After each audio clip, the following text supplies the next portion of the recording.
Tuhan selalu datang tepat waktu kepada semua orang yang percaya. Selamat hari Minggu untuk saudara-saudariku yang terkasih pada hari Minggu Prapaskah yang kelima ini.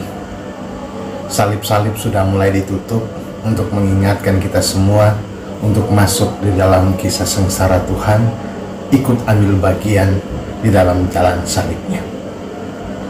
Saudara-saudariku yang terkasih, kehidupan manusia berhadapan dengan berbagai pilihan dan keinginan. Orang ingin menjadi, memiliki, dan merasakan sesuatu. Seorang anak ingin memiliki mainan. Anak sekolah ingin mendapat nilai yang bagus. Orang tua menginginkan anaknya sukses. Orang memiliki sejuta keinginan dalam hidupnya.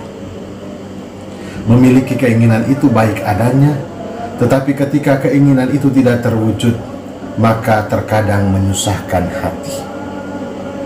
Dan itu nyata dalam pengalaman hidup kita. Dan dalam pengalaman seperti itu, kita merasa kecewa, marah, putus asa, dan bahkan merasa bahwa Tuhan tidak menyertai kita. Kita merasa seolah-olah mati. Saudara-saudariku yang terkasih, sabda Tuhan menunjukkan kepada kita dua pilihan mengenai keinginan. Keinginan akan daging dan keinginan roh.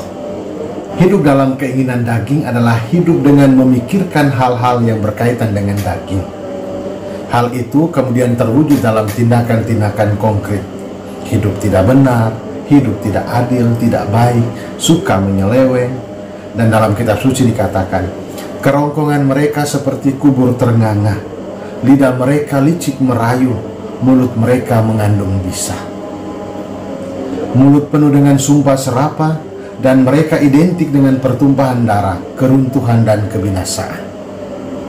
Seluruh hidup akan diarahkan pada dosa dan kejahatan, sehingga dapat dipastikan bahwa akhir hidup mereka adalah maut.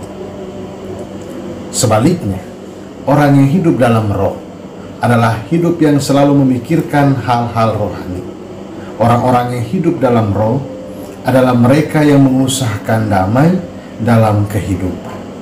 Orang yang hidup dalam roh adalah orang yang hidup dengan buah-buah roh: kasih, sukacita, damai sejahtera, kesabaran, kemurahan hati, kesetiaan, kebaikan, kelemah lembutan, penguasaan diri, dan masih banyak hal-hal positif lainnya yang menjadi bagian dalam kehidupan kita sebagai anak-anak yang hidup di dalam roh. Saudara-saudariku yang terkasih, dalam kehidupan kita yang diwarnai dengan berbagai macam keinginan manusiawi, kita membutuhkan roh Allah agar mampu membuat pilihan yang benar. Dalam baptisan, segala keinginan daging atau manusiawi kita sudah mati bersama dengan kematian Kristus di kayu salib. Air yang disiramkan kepada kita dalam baptisan mematikan segala keinginan daging, sehingga seharusnya hidup yang sudah diperbaharui dalam baptisan tidak ada lagi sombong, angkuh, emosi, rakus, egois, dan bersikap tidak baik kepada sesama. Kematian dalam Tuhan membuat kita dihembusi oleh rohnya, sehingga hidup kembali dan memiliki pengharapan baru. Nabi Yeskiel menegaskan bahwa Allah akan memberikan roh kepadamu sehingga kamu hidup. Hidup baru yang nyata itu kita dengarkan dalam kisah Injil, dalam peristiwa kebangkitan Lazarus.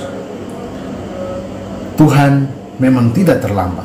Dia selalu datang tepat waktu untuk orang yang percaya. Dia datang tepat waktu untuk menyatakan kemuliaan. Kemuliaan Allah dalam peristiwa kebangkitan Lazarus. Tuhan, seandainya engkau ada di sini, maka saudaraku pasti tidak mati, adalah ungkapan kerinduan dan keinginan Marta, karena dia percaya bahwa saat sakit itu dan Tuhan hadir, maka saudaranya pasti sembuh. Tetapi Tuhan datang di saat yang lain, bukan untuk menyembuhkan, tetapi menyatakan kemuliaan Allah. Dan sekarang, pada saat kebangkitan Lazarus, adalah saat Allah menyatakan kemuliaannya. Pintu makam terbuka, Lazarus keluar, kain pengikat dilepaskan dan Lazarus hidup kembali. Mau menggambarkan bahwa kegelapan makam kini diterangi oleh kemuliaan Allah.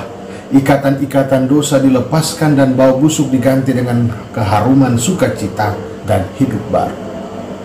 Tuhan tidak pernah terlambat untuk orang yang percaya.